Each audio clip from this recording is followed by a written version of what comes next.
اس کا پہلا شعر ہے: اس قدر آنکھیں چھپاتا ہے تو اے مغرور کیا، ٹک نظر ادھر نہیں کہہ اس سے ہے منظور کیا۔ مغرور کا لفظ جو اس میں استعمال ہوا ہے وہ اپنے محبوب یا معشوق کے لیے استعمال ہوا ہے، اور آنکھیں چھپانا جو یہاں پر کہا گیا ہے اس کا مطلب یہاں پر آپ آنکھیں چرانا لیجئے، یعنی محبوب نظریں چرا رہا ہے۔ جب وہ عاشق کے سامنے آتا ہے تو عاشق سے نظریں نہیں ملاتا، اور جو ٹک انہوں نے کہا ہے اس کا مطلب یہ ہے کہ ذرا دیر کو بھی نہیں، ایک لمحے کے لیے بھی نہیں۔ اور جب آپ یہ غزل دیوان میں پڑھیں گے تو آپ کو ادھر کی جگہ ادھر لکھا ہوا نظر آئے گا۔ یہ پرانی اردو ہے، اور پرانی اردو میں ادھر کو ادھر ہی لکھتے تھے، یعنی وہ دال سے پہلے یہ بھی ڈال دیا کرتے تھے۔ تو اس سے آپ زیادہ پریشان نہ ہوں، یہ لکھنے کا اس زمانے میں انداز تھا۔ ظاہر ہے 200-250 سال پہلے جب اردو لکھی جاتی ہوگی تو ایسی ہی لکھی جاتی ہوگی۔ اب پورے شعر کا اگر آپ مطلب دیکھیں تو کوئی خاص اس کا مطلب نکلتا نہیں ہے، بس محبوب سے ہی کہہ رہے ہیں کہ تو ہم سے آنکھیں کیوں چرا رہا ہے اور ہمیں ایک نظر بھی نہیں دیکھتا۔ دوسرا شعر ہے: وصل و ہجراں سے نہیں ہے عشق میں کچھ گفتگو، لاکھ دل کی چاہیے ہے یا قریب و دور کیا۔ وصل آپ جانتے ہیں محبوب کے ملنے کو یا محبوب سے ملاقات کرنے کو کہتے ہیں، اور ہجر انہوں نے ہجراں اس کو یہاں پر لکھا ہے، یعنی جب آپ کی جدائی ہو جائے محبوب سے، آپ کا واسطہ نہ ہو۔ تو اگر پورے مصرے کو دیکھیے تو وصل و ہجراں سے نہیں ہے، وصل و ہجراں سے نہیں ہے عشق میں کچھ گفتگو۔ عشق میں کچھ گفتگو کا مطلب ہے یہاں پر کہ عشق کے بارے میں یہاں پر ہم کوئی بات نہیں کر رہے ہیں، یعنی اس کا عشق سے کوئی تعلق نہیں ہے۔ لاکھ دل کی چاہیے ہے یا قریب و دور کیا، یہاں سے یہاں پر ان کی مراد یہ ہے کہ ہمارے جو معاملات ہیں ان کے اندر، اور لاگ کہتے ہیں محبت کو، اور دل کی لاگ یعنی محبت چاہیے، یا قریب کیا اور دور کیا۔ اب اس شعر میں میر صاحب نے گفتگو اور یاں یہ دو لفظ بہت خوب رکھے ہیں۔ یہاں سے مراد ابھی آپ کو بتایا، ہمارے نزدیک اور عشق میں یا عشق کے نزدیک دونوں ہیں، دونوں ہی ٹھیک ہیں۔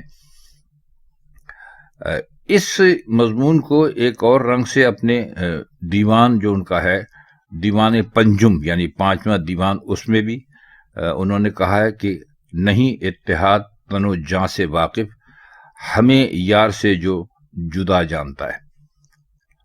اور دیوان اول میں بھی یہی شعر تقریباً انہی الفاظ میں انہوں نے بیان کیا کہ عشق میں وصل و جدائی سے نہیں کچھ گفتگو، قرب و بعد اس جا برابر ہے محبت چاہیے۔ تو ظاہر ہے محبت چاہیے کے مقابلے میں لاکھ دل کی چاہیے زیادہ بہتر لگتا ہے۔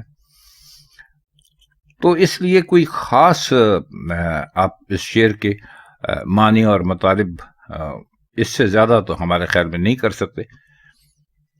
اب اس کا آخری شعر ہے کہ اسی غزل کا جو ہم آپ کی خدمت میں پیش کر رہے ہیں کہ ہو خرابی اور آبادی کی عاقل کو تمیز، ہم دیوانے ہیں ہمیں ویران کیا معمور کیا۔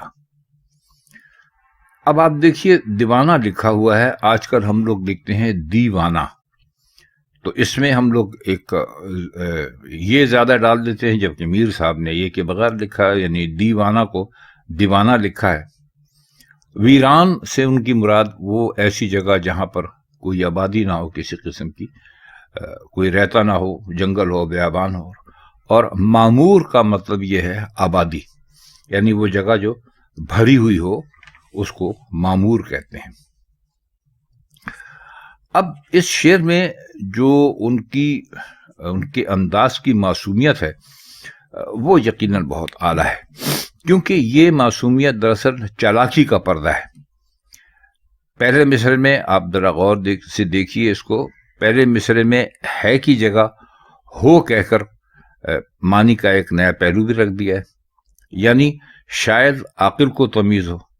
عقل کا مطلب ہے عقل مند، جس میں سمجھ بوجھ ہو، اور یا عاقل کو تمیز ہو جانا چاہیے یا عاقل کو تمیز ہو تو ہو، ہم کو کیا۔ اور انداز کی ظاہری معصومیت نے اضافہ کر دیا ہے۔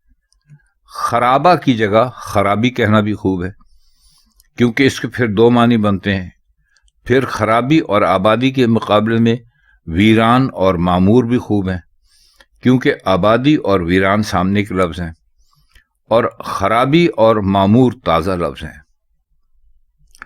پھر یہ ظاہر نہیں کیا کہ ہم جو آبادی اور خرابی میں فرق نہیں کرتے تو اس کا نتیجہ کیا ہے۔ شاید یہ کہ ہم کو دونوں جگہیں ایک ہی سی بیکار لگتی ہیں، یا ہمارے لیے دونوں برابر ہیں، آبادی میں نہ رہے تو ویرانے میں رہنے لگے، یا پھر یہ کہ ہم دونوں جگہ وحشت کے عالم میں گھومتے پھرتے ہیں، یعنی بے لباس رہتے ہیں، شور مچاتے رہتے ہیں، جو بھی ایک عاشق کا شاعری کے حوالے سے کام ہے۔ ہمیں ویران کیا معمور کیا۔ اب اس سے مصرے میں تھوڑا سا ابہام تو پیدا ہوتا ہے، یعنی مصرع ایک طرح سے سمجھ میں نہیں آتا، جس سے آگے کئی مطلب پیدا ہو سکتے ہیں۔ تو اگر ہم اس کو نثر میں کہیں تو ہم ایسے کہیں گے کہ بھائی ہمارے لیے ویران اور آبادی سب برابر ہیں۔ بہرحال بہت اچھا شعر کہا میر صاحب نے، پوری غزل ہی بہت اچھی تھی۔ تو آج کے لیے اتنا ہی، آپ سے صرف اتنا عرض کرنا ہے کہ آپ کو اگر یہ غزلیں اچھی لگتی ہوں تو، یا یہ جو کچھ بھی ہم یہاں پیش کرتے ہیں آپ کو پسند آتا ہو تو، اور کچھ نہ کیجئے تو کم از کم ان کو لائک تو کر ہی دیا کیجئے۔ اب چاہتے ہیں آپ سے اجازت، خدا حافظ۔